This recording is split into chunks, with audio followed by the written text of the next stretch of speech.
Bien, pues buenos días a todos. Hoy vamos a hablar acerca de lo que es una anatomía diferente con respecto a lo que es el abdomen y con respecto al periné. Yo soy el doctor José Manuel Durán Vargas, soy ginecobstetra, soy sonografista y máster de anatomía. Entonces, espero que esta plática, que es un poquito difícil para muchos compañeros, se les haga fácil de entender, porque pues es importante para la práctica clínica todo lo que vamos a hablar el día de hoy. Vamos a hablar primero de una pared abdominal y posteriormente vamos a hablar del periné, porque se tienen que asociar esos temas, porque el abdomen y el periné comparten muchas capas que vienen desde el abdomen hacia esta región. Primero voy a hablar de cosas generales y posteriormente vamos a hacer una integración de abdomen y periné. Una paciente en posición ginecológica, si fuera transparente, podríamos ver prácticamente la sínfisis del pubis, la rama inferior del pubis, el isquio, el ligamento sacrociático mayor o sacrotuberoso, y podríamos ver a través de la piel y de sus tejidos un espacio romboidal bien definido conocido como periné. Y podemos ver que esta misma mujer embarazada tendría, si fuera transparente, un rombo de la misma forma como está puesto allá, con una parte anterior y una parte posterior, y este espacio romboidal localizado en la parte inferior de la pelvis se conoce con el nombre de periné. Pero si hiciéramos un corte sagital, en donde tendríamos normalmente un sacro con una concavidad sacra, un pubis, y tendríamos un plano de entrada, un plano de dimensiones máximas, un plano de dimensiones mínimas y un rombo que se encuentra acá abajo. Estos serían nuestros 4 planos que en el mecanismo de parto el bebé tendrá que ingeniárselas para poder salir.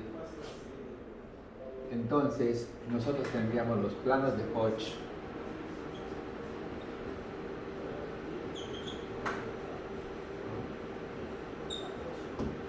Estos planos, si nosotros los vemos de frente, los tendríamos así.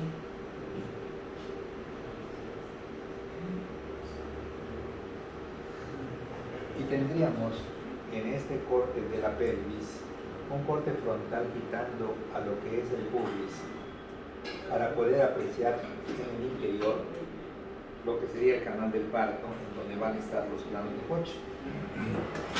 Aquí tendríamos el rombo, que correspondería al 4º plano. A nivel de las espinas tendríamos un círculo que correspondería al 3er plano. En una parte un poquito más alta tendríamos el plano de dimensiones máximas, que sería el 2º plano, y en la parte superior tendríamos nuestro 1er plano. Este es el 1er plano, 2º plano, 3er plano y 4º plano, 1er plano, 2º plano, 3er plano y 4º plano, que son los planos de Hodge. El bebé normalmente se las tendrá que ingeniar para poder descender a lo que es el hueco pélvico, que es el canal del parto, e ir descendiendo de acuerdo a la gravedad y de acuerdo a las contracciones uterinas para poder ser expulsado del útero, vagina, al exterior. Entonces el bebé va a hacer un descenso en donde la cabeza fetal empezará a descender, a dirigirse a la concavidad sacra, y luego veremos cómo va siguiendo hacia el orificio vaginal para ser expulsado. Este eje, que tiene forma de una J, que es la guía por la cual el bebé va siguiendo una ruta de descenso, se llama eje de Carus. Y es muy importante porque este eje de Carus es el que le va guiando a este bebé la forma de su descenso, en donde si no existe concavidad del sacro, no podrá existir un nacimiento. Y también vamos a ver en el día de hoy, o en una siguiente clase, lo que es la pelvis, con la valoración pélvica que se hace a la semana 38, en donde vamos a valorar no solamente las condiciones de la vulva, de la vagina, del cérvix, de las membranas, de la presentación y de todas las pelvis en su estrecho superior, medio e inferior, para poder saber si es útil o no el canal para que el bebé pueda descender y ser un parto natural. Vemos un rombo que tiene como vértice anterior, porque recuerden que la posición anatómica no es esta es una posición ginecológica. La posición anatómica, el sujeto estará de pie, con los pies hacia el frente, las manos, ¿verdad?, dirigidas en supinación, los brazos pegados a los lados del tórax y con la cabeza ligeramente hacia arriba, mirando al frente. Esta sería la posición anatómica.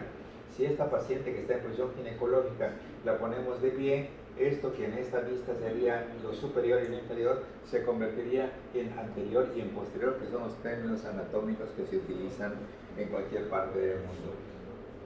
Este rombo punteado es el cuarto plano de Hodge, es el periné, es el espacio romboidal localizado en la parte interior de la pelvis verdadera, conociéndose como este primer plano de Hodge, el estrecho superior de la pelvis verdadera, que delimita la pelvis falsa, donde están las alas del coxal, que no tienen importancia desde el punto de vista obstétrico.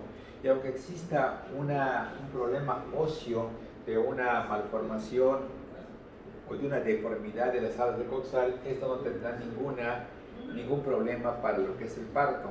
Y entonces vamos a ver que en este canal del parto habrá una parte dura, que es la parte ósea, y una parte blanda, que será la vagina, que es el canal del parto, para que pueda, con su elasticidad, permitir el paso del bebé o de los bebés, ¿verdad?, de los productos de la concepción a través de este canal hacia el exterior.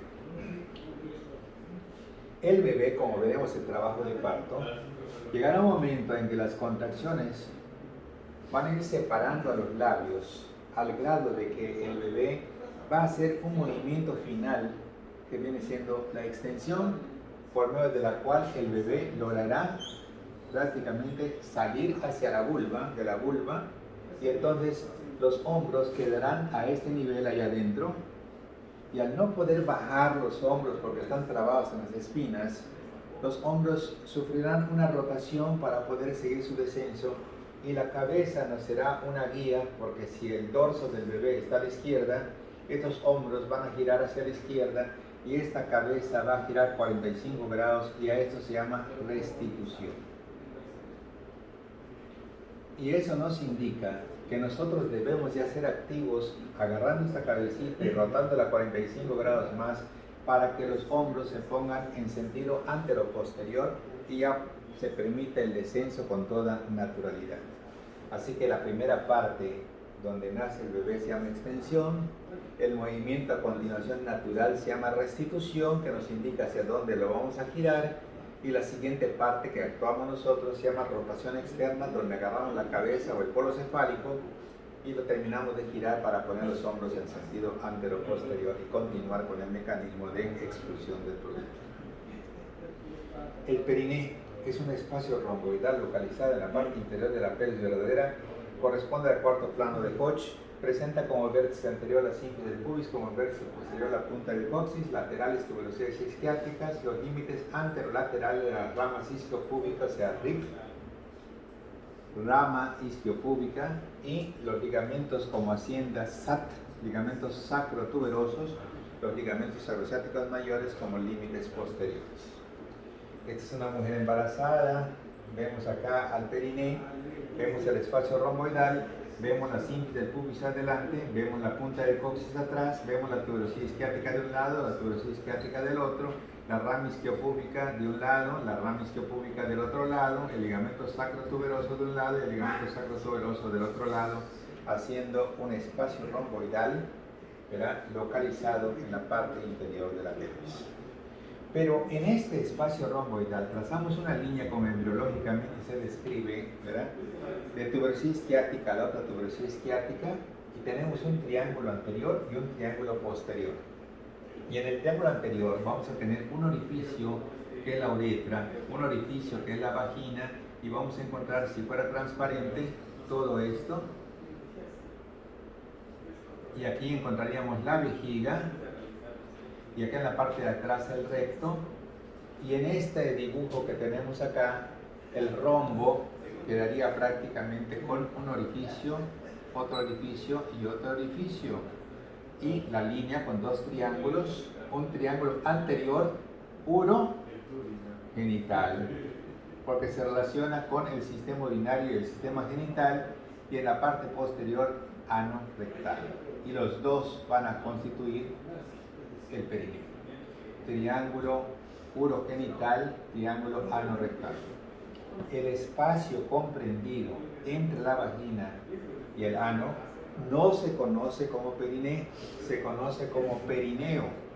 Y este espacio es muy importante porque aquí se efectúan los cortes para disminuir la resistencia en el momento de la expulsión del feto. Y aquí encontramos nosotros que el corte puede ser en la línea media y decimos episiotomía mediana. Y aquí si lo hacemos acá, la episiotomía sería medio lateral. Y si lo hacemos a un lado, que ya no se hace, se hizo en un tiempo, pero causa dispareunia, causaba mucho dolor en las relaciones, se dejó de hacer. Entonces tenemos tres tipos de episiotomía que para cultura médica, la primera, la lateral, ya no existe. Y nada más se hace la media para las personas que ya tienen experiencia y protegen bien el perineo en el momento del parto. Y la medio lateral que se hace para que los estudiantes aprendan normalmente cómo se hace la episiotomía y cómo se repara, porque si nosotros nos vemos anatómicamente qué está ocurriendo, pues podríamos entender cuáles son los riesgos de una episiotomía media y de una medio lateral. Ponemos el rombo, ponemos los labios, ponemos aquí el orificio uretral, el orificio vaginal, el orificio anal, y hacemos esto como episiotomía media y hacemos esto como episiotomía medio lateral, porque la lateral ya no se utiliza. Y cuando ustedes vean una episiotomía lateral, pueden ustedes asegurar que la persona que lo hizo es una persona de 70 o de 80 años, que fue una obstetra que nunca cambió ni se actualizó con sus términos como debe de hacerlo todo médico, que es actualización continua.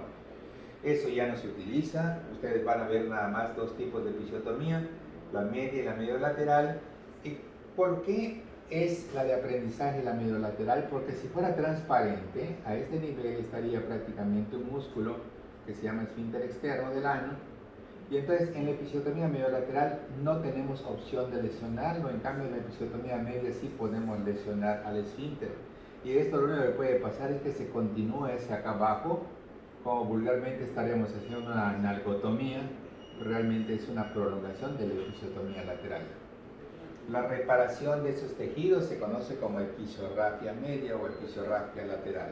Y cuando hacemos en el útero un corte para una cesárea, entonces en el útero hacemos un corte ahí adentro, esto se llama histerotomía. Sacamos al producto a través de esta herida y posteriormente procedemos al cierre de esta zona con el nombre de histerografia.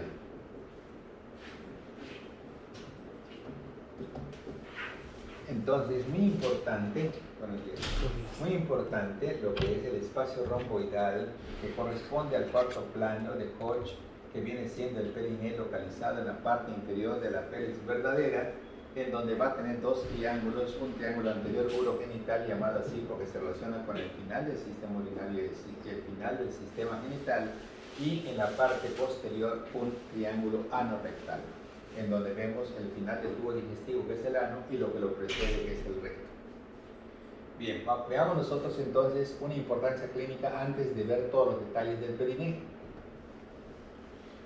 A la semana 38, como vamos a ver en el control prenatal, se hace normalmente una valoración para saber si la pelvis es útil o no.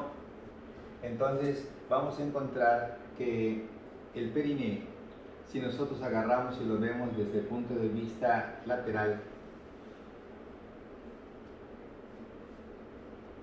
encontramos un rombo, que es el cuarto plano de Hodge.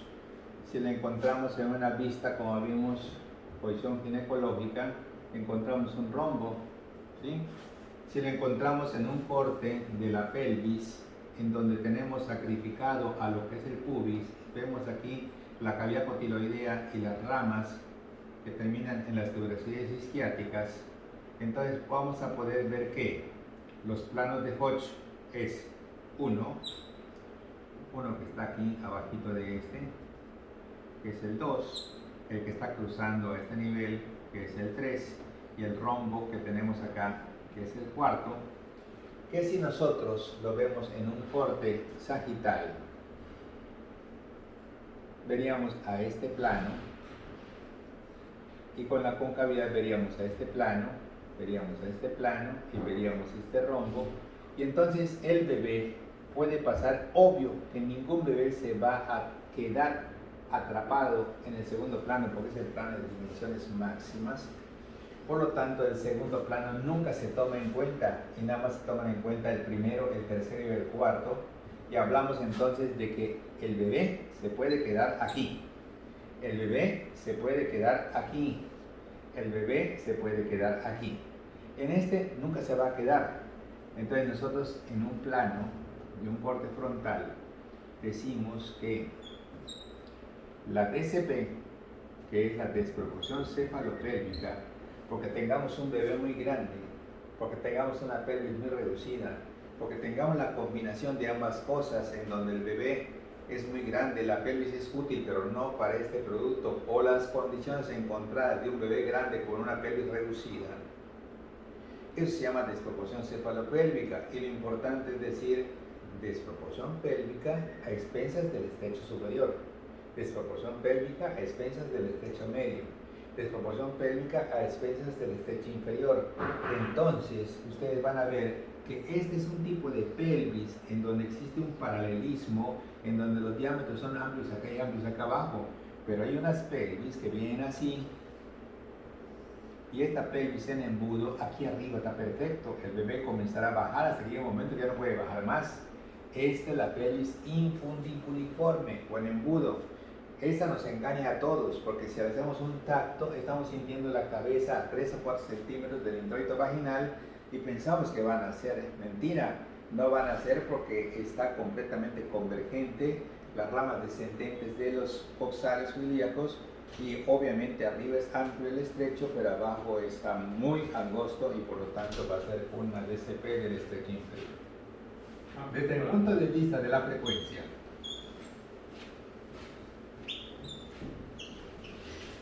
hablamos de DCP, estrecho superior, 90%. DCP del estrecho medio, 9%. DCP del estrecho inferior, 1%. Entonces, esto quiere decir que si a la semana 38-39 el bebé, que es el mejor pelvímetro de la pelvis, ha logrado meterse y su diámetro biparietal ya está por debajo del estrecho superior, eso se llama encajamiento, y ya tenemos el 90% de probabilidades ganadas de que vamos a terminar en un parto natural. Y el no estar encajado nos indica la probabilidad alta de que estemos ante una DCP del estrecho superior. Pero cuando este bebé ya se metió acá, le quedan todavía dos obstáculos, la del estrecho medio y la del estrecho inferior. En el estrecho medio puede ser que el bebé tenga unas espinas ciáticas, la madre, muy largas y prominentes y convergentes, que el bebé puede que ya esté aquí y cuando llegue a este nivel ya no puede pasar más abajo, y entonces en el 9% se presenta la DCP del estrecho medio. Y puede ser que todo esté perfecto, pero puede ser que las tuberosidades isquiáticas estén algo convergentes, su diámetro esté reducido, y nos llegamos acá y estamos viendo el pelo del bebé aquí afuera, pero no baja. O sea, podemos ver prácticamente su pelito del bebé afuera de la vulva, pero no baja más. Y esa es la DCP del estrecho inferior. 90%, 9%, 1%. Pero vamos a suponer que a la semana 38 nosotros tenemos una valoración pélvica que vamos a ver en un tema especial y decimos que esta pelvis es amplia y que no tiene ningún obstáculo para que el bebé pueda nacer. Nosotros así a manera cómica decimos tiene una pelvis camionoide, porque hasta un camión puede pasar a través de ella. Es muy amplia la pelvis, ¿sí? Sin embargo, nos damos cuenta que esto no es la condición al 100% para asegurar que este bebé va a terminar en un parto natural. ¿Por qué? Porque el parto natural tiene que estar vigilado en una condición de movimiento. Y la valoración que estamos haciendo es una condición estática, donde no existen contracciones uterinas, en donde sí es verdad que la pelvis está bastante útil, pero si a este bebé, en el trabajo de parto, por accidente, las membranas se rompen, el cordón se sale, lo que habíamos dicho que iba a ser un parto se convierte en cesárea. Si en un momento dado, por las contracciones, el cordón baja un poco al lado de la cabeza, se comprime y empieza a tener variaciones el latido, no vamos a dejar que el bebé nazca en pésimas condiciones o se muera lento, tendremos que operarla. Y si nosotros le decimos a la paciente y le aseguramos al 100% que va a ser un parto natural, la paciente nos va a reclamar que le mentimos. Entonces, nuestra respuesta adecuada a la semana 38 es que si el bebé está bien en todo, está viniendo en buena posición, sus flujos de sangre, de su cerebral media, de su cordón umbilical, su placenta, su líquido y todo está a favor del bebé y tiene una pelvis amplia, decimos lo más probable, es casi seguro de que terminemos en un parto natural. Sin embargo, hay una mínima posibilidad que se pueda complicar cuando la bola se rompe, cuando el cordón se sale, cuando hay variaciones que harán cambiar nuestra conducta por seguridad del feto. Es mucho cuidado con las informaciones y de jactarse que porque la pelvis está útil, o sea, tengamos que terminar un parto natural, porque no es lo mismo valoración estática que valoración dinámica. Muy importante. Bien, ahora vamos a continuar ahora de nuestras relaciones entre el periné y lo que es el abdomen.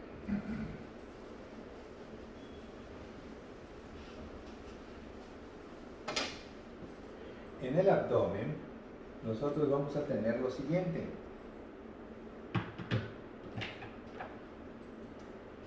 El abdomen es un cilindro en donde vamos a tener en la parte de arriba un órgano importante, es decir, un músculo importante, que es el músculo de la respiración que cae de derecha a izquierda, porque aquí abajito se encuentra el hígado, porque aquí normalmente se encuentra el estómago, porque aquí se encuentra el vaso, etcétera, etcétera, y el hemidiafragma derecho es más alto que el hemidiafragma izquierdo. Bueno, este es el techo o la bóveda de nuestro abdomen. Pero si nos vamos a lo que es el estrecho inferior del abdomen, tendremos que llegar a esta parte en donde encontramos al estrecho superior de la pelvis.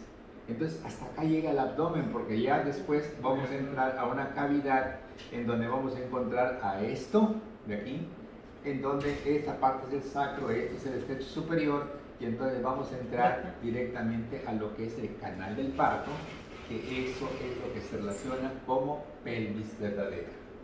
Entonces estas líneas sinónimas forman el límite más bajo del abdomen, porque aquí tenemos una fosa ilíaca derecha, acá tenemos una fosa ilíaca izquierda, acá tenemos un hipogastrio, acá tenemos un mesogastrio, acá tenemos un epigastrio, acá tenemos un hipocondrio, flanco y 9 regiones que todo el mundo conoce. Bien, vamos a ver de qué manera vamos a analizar. Ya vemos el techo es el diafragma torácico, el suelo corresponde al estrecho superior de la pelvis verdadera, es decir, el límite entre lo que es pelvis falsa y pelvis verdadera. Y ahora vamos a ver quién forma su pared posterior, quién forma su pared lateral y quién forma su pared anterior.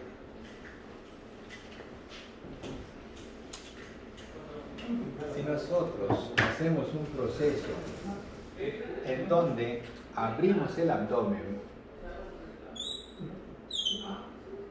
y sacamos todas las vísceras del abdomen y llevamos hasta la parte de atrás, vamos a encontrar a una, a 2, a 3, a 4 y a 5 vértebras que a propósito las hago crecer de arriba abajo, porque las vértebras mientras más bajas sean, más peso tienen que soportar, y L5 será la vértebra más grande de la columna para soportar el peso que viene desde arriba hacia abajo.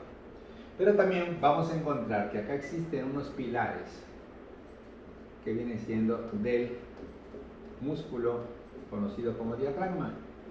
Y vamos a encontrar que aquí precisamente existen unas crestas ilíacas y acá existe un estrecho superior, aquí está el promontorio. Y entonces en la pared abdominal posterior nosotros vamos a tener que existe un músculo pegado a la columna lumbar que baja aquí y que este músculo se llama psoas, que al llegar a la pelvis falsa se encuentra con este músculo y ahora nos forma el psoas ilíaco, y acá tenemos a este que es el psoas ilíaco. Y por fuera vamos a encontrar un músculo que por su aspecto y por su forma, y al estar en la región lumbar, se llama cuadrado de los lomos o cuadrado lumbar. Y luego, por fuera, vamos a encontrar las fibras transversales, y como estamos en el abdomen, pues se llama transverso del abdomen. Y entonces ya vemos aquí que nuestro abdomen en su pared posterior tendrá 5 estructuras importantes, que son 1, diafragma, 2, columna, 3, el psoas, 4, el cuadrado, 5, el transverso, y entonces sale un mnemoteico de dicosocuatra, como todos los elementos que encontramos en la pared abdominal posterior, en donde si nosotros abrimos la compuerta anterior a nivel de la línea alto, línea blanca, y separamos como las hojas de un libro para ver la profundidad, y hacemos la eliminación de todos los órganos, tanto macizos como huecos, como son el hígado, vesícula, vías biliares, páncreas, estómago, retroperitoneo, dejando desnuda la pared posterior y parándonos encima de la simple del pubis para ver la parte posterior, veremos 5 vértebras lumbares que crecen de arriba hacia abajo, veremos a los lados músculos pares que serán los psoas, y por fuera los cuadrados, y por fuera los transversos, y los transversos darán toda la vuelta para llegar a la parte anterior, a la línea algo, línea blanca, ¿correcto? Y entonces decimos que de la columna hacia un lado estará psocuatra, psoas, cuadrado y transverso. Hacia arriba estará el diafragma y en medio estará la columna, haciendo un mnemoteico de 5 elementos dicosocuatra.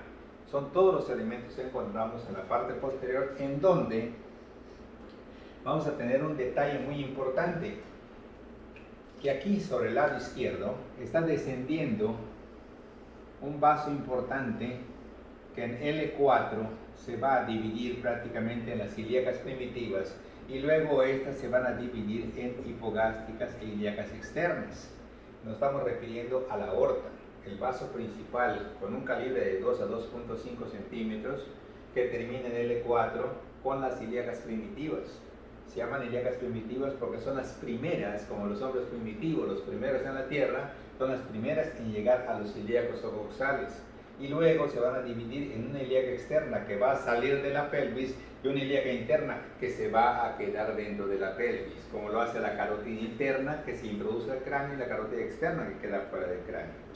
Bien, a su lado derecho, naciendo de un lugar más bajo, aparece un vaso aquí y aparece un vaso acá que es VIP y VIP, que es vena ilíaca primitiva y vena ilíaca primitiva, que se unen para formar ahora en L5 un vaso que sube, y que este vaso se encuentra a la derecha de la aorta.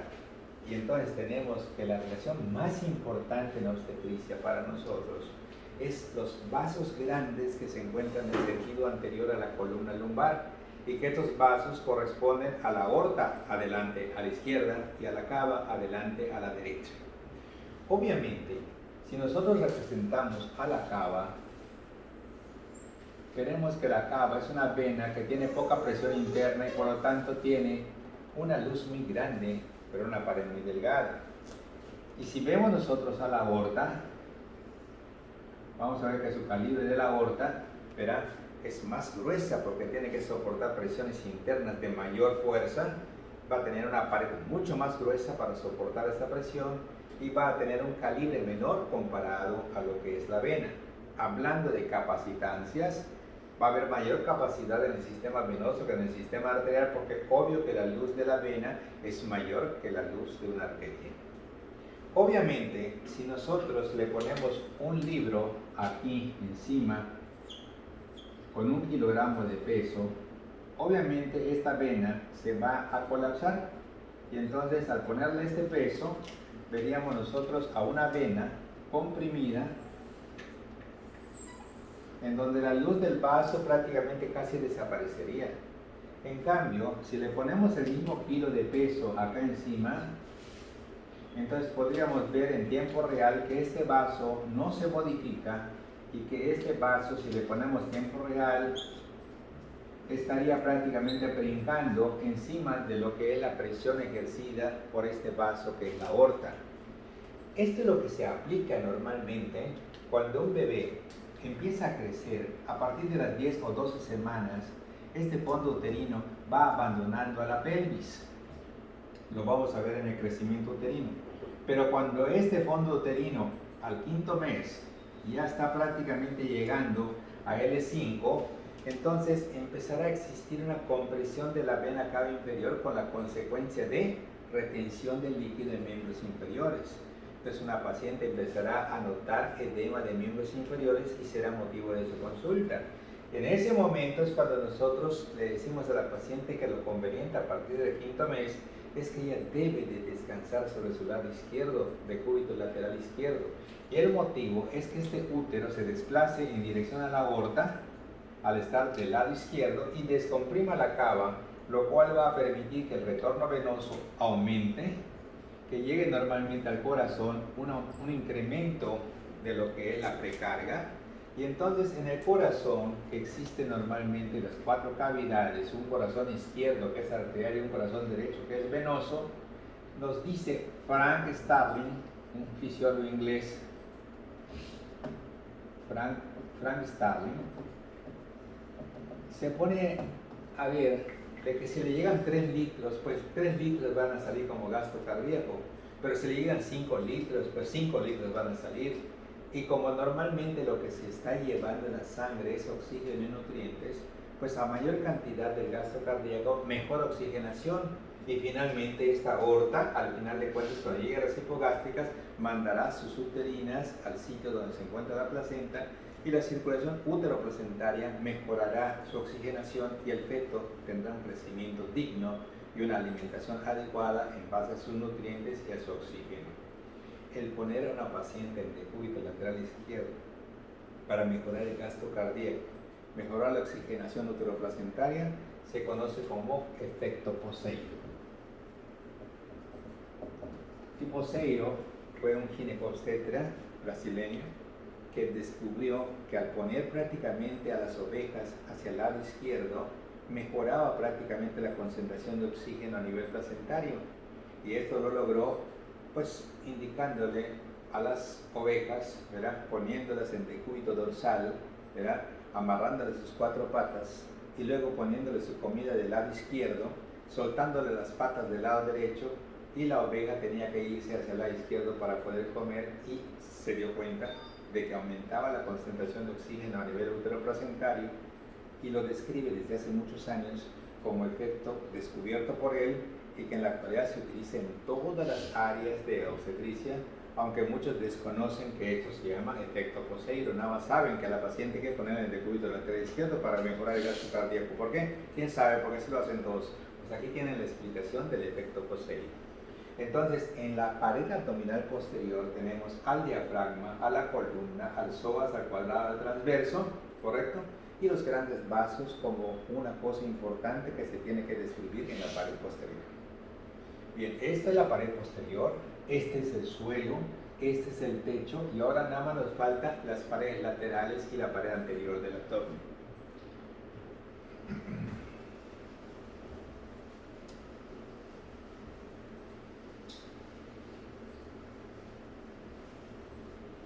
Si nosotros tenemos una vista anterior de un abdomen y tenemos acá el reborde costal, el apéndice xifoides, y acá abajo tenemos la sínfisis del pubis, hay una línea aponeurótica que viene desde el apéndice xifoides a la sínfisis del pubis que se llama línea alba o línea blanca. Este es el resultado de las aponeurosis de los músculos anterolaterales del abdomen. Y los músculos anterolaterales del abdomen son 4 y son el más externo, oblicuo mayor, luego el oblicuo menor, luego el transverso y luego el recto mayor del abdomen. Estos 4 músculos son los que van a estar uno anterior y otro anterior, o sea, y a los lados, por eso se llaman anterolaterales, y el otro es el anterior, y todos ellos van a participar con sus aponeurosis, fusionándose en la línea media anterior para dar origen a una línea aponeurótica común, que se extiende desde el apéndice cifoides hasta la sínfisis del pubis y que se conoce como línea alba o línea blanca. Bien, vamos a comenzar con el primer detalle. A nivel del pubis, vamos a encontrar esos detalles. Número 1, vamos a ponerlo acá. Número 1 es el cuerpo del pubis, el número 2 es su rama superior y el número 3 es su rama inferior. El número 4 es la espina del pubis y el número 5 es la cresta del pubis. Y luego vemos que en la parte de arriba sale esto, de tal manera que esto es la cresta pectínea. Entonces, cuando vamos a estudiar el pubis, que es parte del coxal, tenemos al cuerpo, a la rama superior, a la rama inferior, al tubérculo púbico o espina del pubis y a la cresta del pubis. Y en su rama superior tenemos un borde posterior que se llama cresta pectínea. ¿Sí? Tomando en cuenta esos detalles, vamos a ver que a nivel del tubérculo púbico y la cresta del pubis, tubérculo púbico y cresta del pubis, va a ser un punto importante donde van a insertarse muchas cosas. Veamos cuáles cosas. Estos músculos, que son los rectos mayores del abdomen, corren a los lados prácticamente de la línea alba o línea blanca. Yo lo estoy separando un poco desde el punto de vista didáctico, pero esto está pegadísimo a la línea alba o línea blanca. ¿Sí? Estos rectos mayores del abdomen se van a originar de la cresta y la espina del pubis y se van a insertar a 567 cartílagos costales. Significa que los cartílagos costales 5, 6 y 7 reciben la inserción de arriba, a la cresta y espina del pubis su inserción abajo. ¿Dónde se encuentran? A los lados de la línea alba o línea blanca, y son músculos pars. Estos músculos son los que vamos al gimnasio, somos los que ejercitamos y diariamente estamos viendo el abdomen a ver si ya salieron los cuadritos por la hipertrofia que van a tener a través de su vaina. Entonces, estos son los músculos que también se elongan con cada embarazo, se distienden y a veces se paran en lo que se conoce como diastasis de los rectos.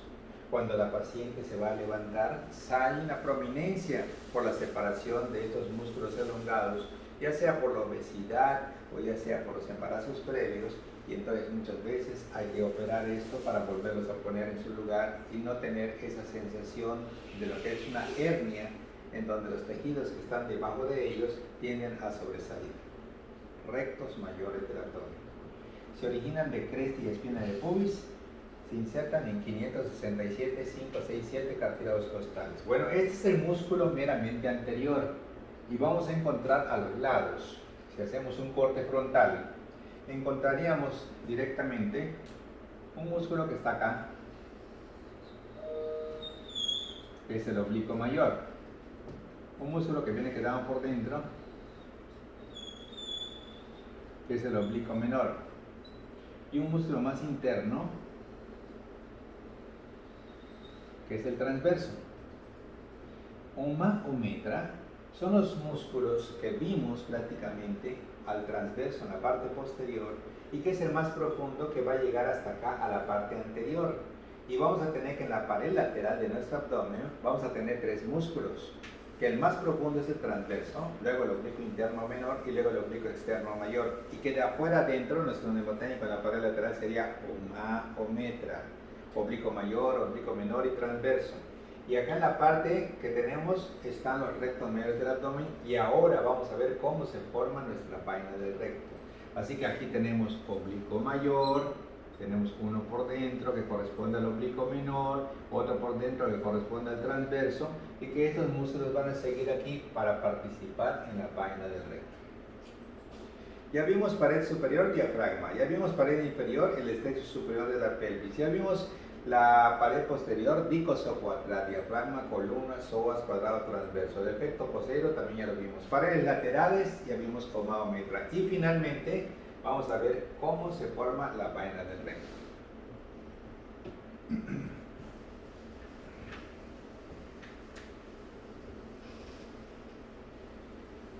Si estamos en una disección y nosotros tenemos nuestra mesa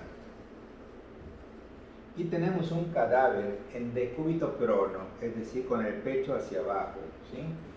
Tendremos nosotros en la parte superior una vértebra muy característica, que es una vértebra lumbar, que tiene el aspecto de riñón, su cuerpo, aspecto reniforme, con pedículos gruesos, con láminas gruesas, con una apófisis espinosa, con una apófisis transversa. Aquí abajito tendríamos un punto que no precisamente es el ombligo, sino que sería la línea algo, línea blanca.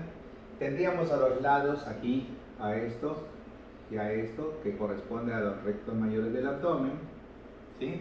Y tendríamos ahí en la parte de arriba a un músculo pegado acá, que es el psoas. Tendríamos un músculo planito y delgado que corresponde al cuadrado, ¿correcto?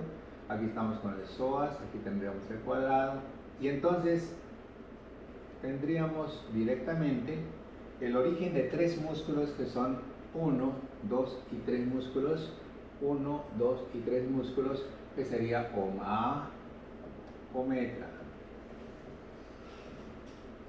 de afuera adentro, ¿de acuerdo?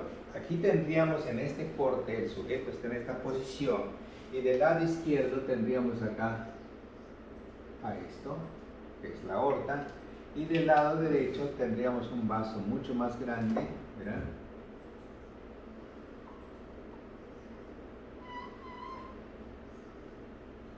Con una luz mucho mayor, que es la cava, ¿de acuerdo? Y ahora vamos a ver qué pasa con la vaina del recto. Para esto entonces yo tengo que agarrar al músculo que está en medio, que es el oblicuo interno, y lo traigo hasta acá adelante, y cuando llega al borde externo de él hace esto, un desdoblamiento de esa ponerosis, lo envuelve y va a formar la vaina del recto, como estamos viendo aquí. Entonces ya vimos que el oblicuo interno es el que forma la vaina del recto, no necesita el oblicuo externo, no necesita el transverso. Si es delgada no nos interesa. ¿Quién formó la vaina del recto? El oblicuo menor.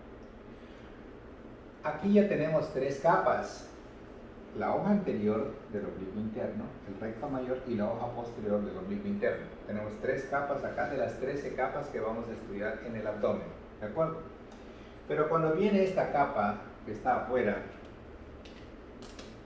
venimos con esto que corresponde al oblicuo externo y viene cubriendo, viene acá y se mete a la línea blanca, y viene esa que está cubriendo,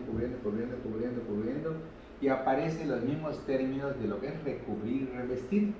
Recubrir es cubrir una cosa por fuera, y el oblicuo mayor está recubriendo al oblicuo menor.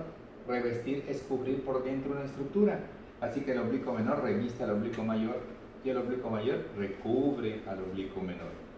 Bien, viene el músculo más profundo, que corresponde al transverso, y este transverso viene acá revistiendo al oblicuo menor, viene acá, pasa, y luego viene aquí y se inserta aquí en el mismo punto, que viene siendo la línea algo, línea blanca, y entonces vamos a encontrar que en la vaina del recto realmente existen 5 capas. ¿Cuáles serán las 5 capas? Veamos. La vaina del recto presenta en sentido antero-posterior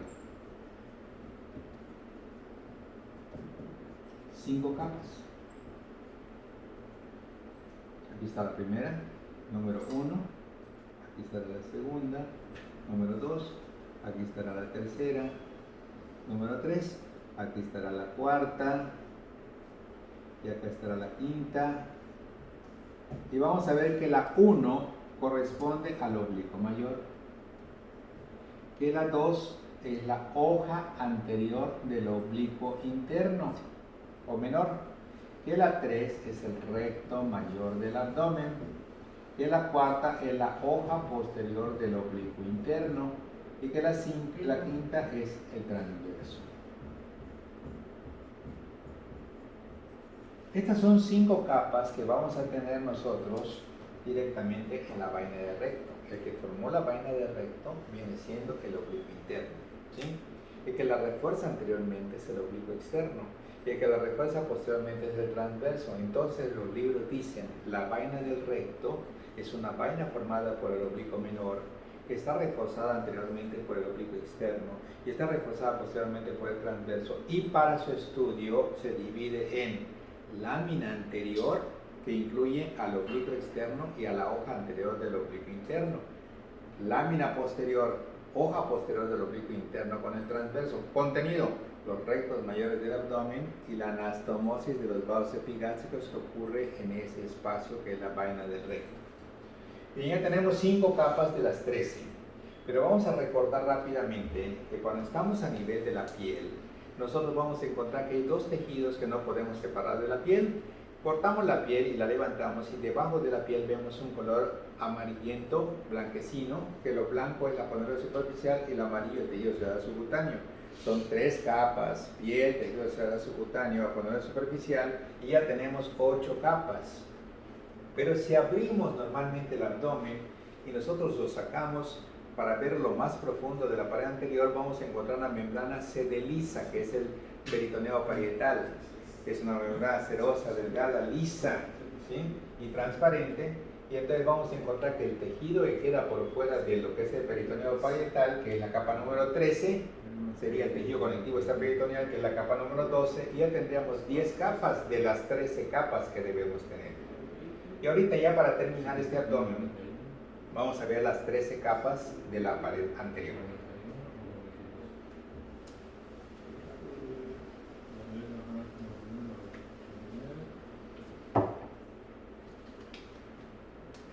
Pared anterior del abdomen, 13 capas. Vamos a tener nosotros la piel, la piel, la piel, la piel y la piel. 1. Piel. La piel es el manto, es el órgano más grande de nuestro cuerpo. Es una superficie que cubre todo el cuerpo excepto ciertas aberturas, y que la piel tiene para su estudio una capa superficial llamada epidermis con 5 capas histológicas, una capa profunda que es la dermis con 2 capas histológicas, y pegados a la piel existe un tejido graso llamado tejido cerebral subcutáneo, y junto a él, metiéndose y saliéndose, la fase superficial. Quiere decir que la piel, 2, tejido cerebral subcutáneo, 3, aponeurosis superficial, esas 3 capas no las podemos separar y están prácticamente incluidas aquí: 1, 2 y 3. Ponemos directamente acá lo que es el apéndice xifoides, ponemos acá la sínfisis del pubis y ponemos directamente a un músculo representativo de la pared anterior. Y este músculo es el recto mayor del abdomen, ¿sí? Y esto, nos vamos prácticamente acá abajo y vamos a encontrar a otros músculos que se llaman músculos perineales profundos, que no los hemos visto todavía. Incluyen a este y a este que está acá atrás, y este es ET. Esfínter estiado de la uretra, transverso profundo del periné, son un compartimiento donde se va a relacionar con esto mismo que está bajando acá. Vemos un músculo que está acá. Este es el diafragma. Y esto obviamente es la columna lumbar, que ahora veremos qué va a pasar de aquí hasta acá para nuestras 13 capas.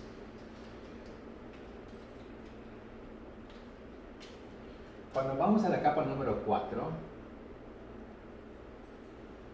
debajo del ombligo, empieza esto a engrosarse. Pasa acá abajo, pasa acá abajo, pasa acá abajo, pasa acá abajo, pasa acá abajo. Y esta, que es la número 4, que es la hoja anterior de la aponeurosis, de la hoja posterior de la aponeurosis superficial. ¿Está bien? Esta número 4 es la hoja posterior de la aponeurosis superficial, ¿sí? Entonces, esta es la que va a dar origen acá abajito a este ligamento que se llama coles, que después vamos a ver en la siguiente clase cuando veamos todas las capas del periné. Ligamento de coles. Aquí adelante se llama fascia membranosa, aquí abajo en el periné se llama ligamento de coles. Corresponde a la 4ª capa en sentido anteroposterior, porque la 3ª capa quedó fusionada con la piel. Pasamos a la capa número 5. Vamos a ir a la fascia profunda. 5. Hoja anterior, ¿sí?, de la aponeurosis profunda. Veamos qué va a pasar. Esta viene acá adelante.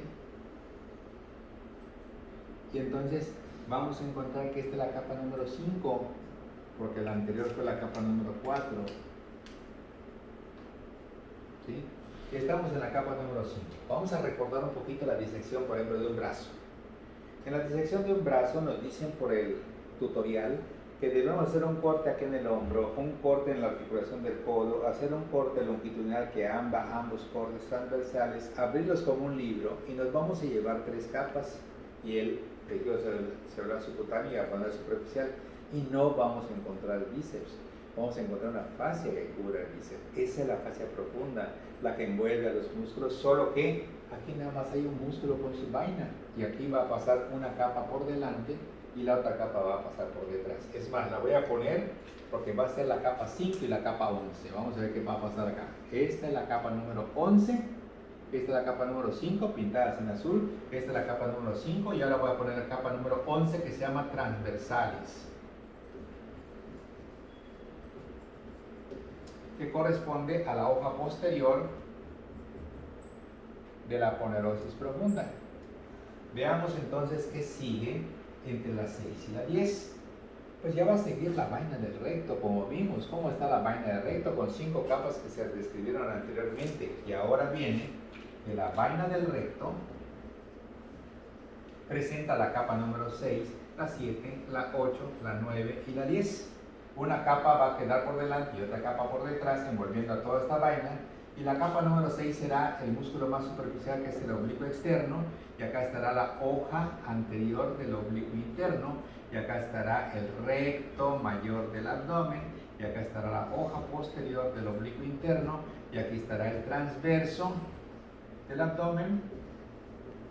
Y la capa número 10, y revistiendo el transverso sería la fascia transversa, pero se escucha más cool decir transversalis que transverso. Y entonces la capa número 12 será el tejido conectivo extraperitoneal y la capa número 13 será el peritoneo parietal. Y ya tenemos todas las capas de la pared anterior del abdomen.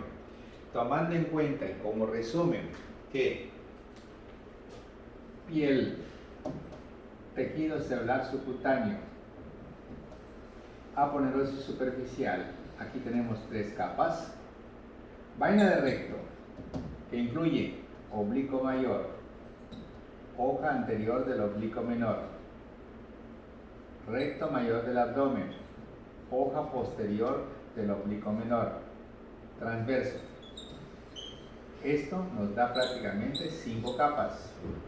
Lo más profundo, peritoneo parietal, tejido conectivo extraperitoneal, 2 capas. Tenemos 10 capas. Lo único que nos falta es este color verde, que corresponde a la hoja posterior de la aponerosis superficial, que forma la fascia membranosa y el ligamento de Poles, y la hoja anterior en azul y la hoja posterior, que corresponde a las 5 y a las 11 de las capas, que van a formar prácticamente lo que va a proteger a la vaina del recto, y que esta fascia que está viniendo aquí se está originando de aquí como una fascia de revestimiento que se llama fascia diafragmática, y que está cayendo acá atrás como revestimiento como fascia transversalis, y que viene aquí en esta fascia como fascia lumbar. Y si esto fuera prácticamente transparente, estaríamos viendo la cresta ilíaca y estaríamos viendo a este nivel un músculo que corresponde al ilíaco, y luego acá abajito habría otro músculo que es el obturador interno, y entonces esta capa, cuando ya llega aquí, pasa encima de esto como fascia ilíaca, luego pasa aquí como fascia del obturador interno, que eso lo vamos a ver todavía, y terminamos en una hoja aquí arriba que se llama hoja superior del diafragma urogenital. Pero eso lo vamos a ver en la siguiente clase. Lo que me interesa es que ustedes vean que esta capa que está aquí, que es la capa número 11, es la continuación de la fascia diafragmática, y cuando baja en la parte de atrás pues está en la región lumbar, y atrás se llama lumbar y adelante se llama transversalis, y cuando llegan a la cresta ilíaca cambian de nombre a fascia ilíaca, y cuando entran a la pelvis como fascia del obturador y terminan como hoja superior del diafragma urogenital. Este es un adelanto de lo que vamos a ver en la siguiente clase. Lo importante es el abdomen, es la parte del cuerpo que pertenece al tronco, que está situado entre lo que es el tórax hacia arriba y la pelvis hacia abajo. Es un cilindro que presenta para su estudio un techo formado por un diafragma torácico que cae de derecha a izquierda, que la mitad derecha es más alta por la presencia del hígado que la mitad izquierda, que normalmente tiene 3 orificios, que la cava, la aorta y el esófago a la derecha, en línea media a la izquierda, en T8, T9, en T12 y T10 a T11, y luego hacia abajo vemos el estrecho superior de la pelvis verdadera que va a dividir la pelvis en falsa arriba y verdadera abajo como límite más bajo, que tiene una pared posterior con 5 elementos: el diafragma, la columna, el psoas, el cuadrado y el transverso, que las partes laterales de cada lado de la columna es O4A y que por delante de la columna hay 2 grandes vasos, que uno está a la izquierda que corresponde a la aorta y otro a la derecha que es la cava, que tiene papel importante al quinto mes cuando el fondo uterino alcanza la cava, comprime a la cava y se demuestra por edema de miembros inferiores, y es cuando la paciente ya por necesidad debe de descansar en el cúbito lateral izquierdo para descomprimir la cava, mejorar el retorno venoso, mejorar la precarga, mejorar el gasto cardíaco, mejorar la oxigenación, la circulación uteroplacentaria, y el bebé tendrá un crecimiento adecuado.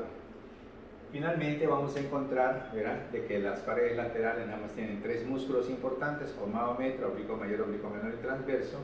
La pared anterior va a tener al recto mayor del abdomen, que tiene una vaina formada exclusivamente por el oblicuo interno que se desdobla en hoja anterior y hoja posterior. La hoja anterior será reforzada por el oblicuo mayor, la hoja posterior por el transverso, y tendremos 5 capas en la vaina de recto. La verdadera vaina de recto formada por el oblicuo interno de su desdoblamiento y su reforzamiento anterior con el oblicuo externo y posterior con el transverso, que darán una lámina anterior, un contenido, y una lámina posterior de la vaina de recto. Finalmente, la pared anterior del abdomen tiene 13 capas: piel, tejido cerebral subcutáneo, pleural superficial, que están fusionadas con la piel, y luego seguimos directamente con una capa profunda, profunda por delante y por detrás de la vaina de recto, que es la hoja anterior y la hoja posterior, capa 5 y capa 11, teniendo en cuenta que la vaina de recto tiene 5 capas, que son la 6, la 7, la 8, la 9 y la 10, que son oblicuo mayor, hoja anterior, el recto mayor, hoja posterior, transverso, para luego estar en la fase transversal, tejido conectivo extraperitoneal y peritoneo parietal. En la siguiente clase nosotros vamos a ver todo lo que corresponde al periné, tomando en cuenta este detalle, ¿verdad?